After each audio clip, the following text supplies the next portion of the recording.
Hi, my name's Andrew. Thank you for visiting my YouTube channel. In this video, we're going to review a fundraising investor database for a client in the e-commerce sector.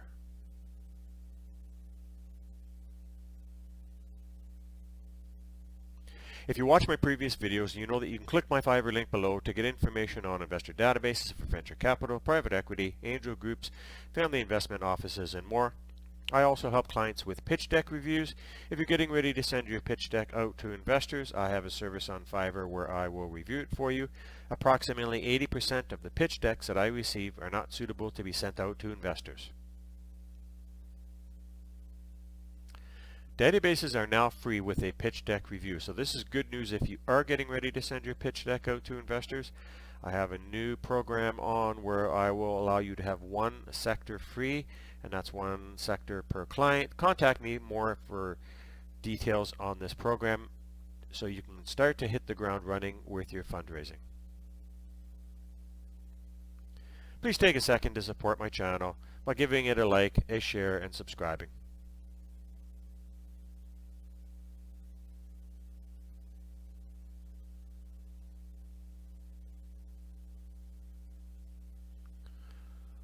So here are the sectors I'm covering in this latest series of videos that I've been doing for the past couple weeks. And as you can see here on the left side, I've covered most of these. So if your startup is in these sectors, you'll be able to watch a video where I review the type of databases that I use for this particular type of clients from my 400,000 investor contacts. So it gives you a good opportunity to see what's available to you. And today, obviously, we're going to run the e-commerce selection.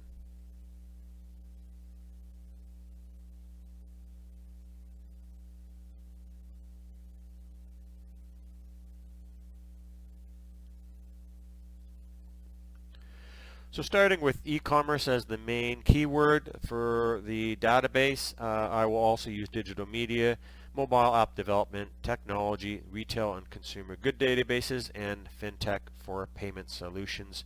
So that covers off a large selection of potential targets for you if your startup is in the e-commerce sector.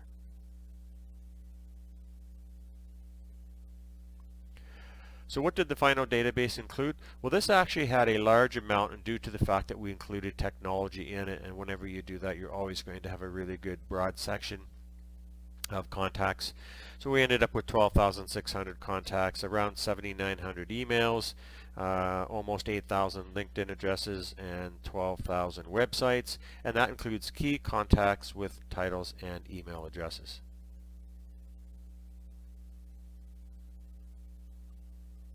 So what type of contacts will benefit from an e-commerce investors database?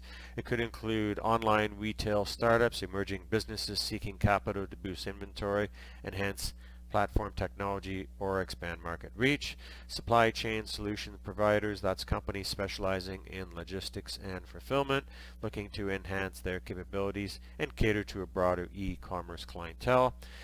Digital payment platforms, that's entities aiming to innovate and expand their online payment solutions, keen on partnering or gaining trust from e-commerce businesses. D2C, so that's direct-to-consumer brands that sell directly to consumers without intermediaries, aiming to scale up, diversify product lines, or enter new markets. Subscription box services, those are businesses centered on curated recurring deliveries seeking funds to expand offerings, improve curation, and increase subscriber base. And AR/VR shopping experience developers, those are firms focusing on creating augmented or virtual reality shopping experiences, aiming to collaborate with e-commerce platforms and innovate the online shopping experience.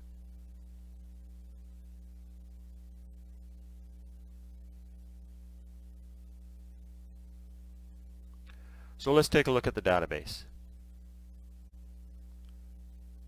So now we're over at the database section, and as you see here on the bottom, we have e-commerce as the main lead keyword that we use with the database, digital media, technology, and FinTech. So using those keywords, we have a large selection of potential targets if you are in the e-commerce sector. Now, one thing to remember that when you're fundraising, it should be not spamming the contacts. You should take them in groups of 50, do research, set out a spreadsheet of the type of contacts that you want to reach out to, and then set a strategy. I recommend that people have 3 types of investor letters that they use. I have a service on Fiverr where I will actually create a investor letter for you if I've done a pitch deck for you, and this helps you at least use some strategy so that when you go out to investors, you have 2 or 3 different methods of contact. And the reason for that is that fundraising is tough. It's very difficult to do. It's one of the most challenging tasks that a founder is going to do. Sometimes it feels like you're getting nowhere, but if you actually treat it like a business development exercise, you'll find it much more beneficial. For example, if you're going out to investors and, for example, you contact a private equity firm, they may very well not contact you at all, but if somebody replies to you and says, thanks for your note, sorry, but it's not in our sector, or sorry, we're not willing to jump into this round yet, contact us later, then that gives you a future contact. Now, what I would also do is everybody that sends you back a reply, and keep in mind, most do not. If you've done any research on startups and basically fundraising, you're going to get a lot of nothing and you're going to get a lot of no's. But if you do get requests for information, or if you get any reply at all, even if it's a courtesy, thank you very much, but we're not ready to look at that, send them back a note saying, listen, do you know anybody else in the industry that we should aim at? Everybody that's in venture capital or private equity or family investment offices or accelerators or angel groups, they all have contacts in the corresponding sectors or entities. And that's something that's really, really important, is to follow up and ask them for advice. There's an old adage in the fundraising business, and it's, if you ask for funds, you will get advice. But if you ask for advice, you will get funds. And if you use that as a bit of a cornerstone for your fundraising, it makes it a lot easier. Another thing to keep in mind is that people that you contact may not be ready to invest, but they may want to know more about your product or service. And you would be surprised how much business you may actually be able to pick up when you're doing your fundraising. So if you keep that in mind, and it's not a, hey, invest here, it's sell your product or your service first, and that will get you more response and a better opportunity to touch base with clients who may help you, if not now, in the future. It's like old style business development. That's all you're doing is taking 50 contacts at a time, contacting them, finding 3 or 4 that seem to resonate with you, and just keep working down the list. So if we look at the review now, in total we've got 12,620 contacts, 7,900 emails, 7,900 LinkedIn's, and 12,420 websites. So that is how I would approach the fundraising database strategy for somebody in the e-commerce sector. Are you looking for updated investor databases? My databases include venture capital, private equity, family offices, angel investors, angel groups, and high net worth investors with over 400,000 verified global contacts. And be sure to check out my full database of family investment offices, the perfect way to access ultra high net worth investors.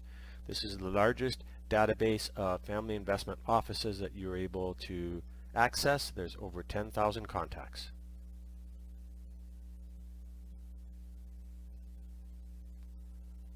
Click my Fiverr link below for more information.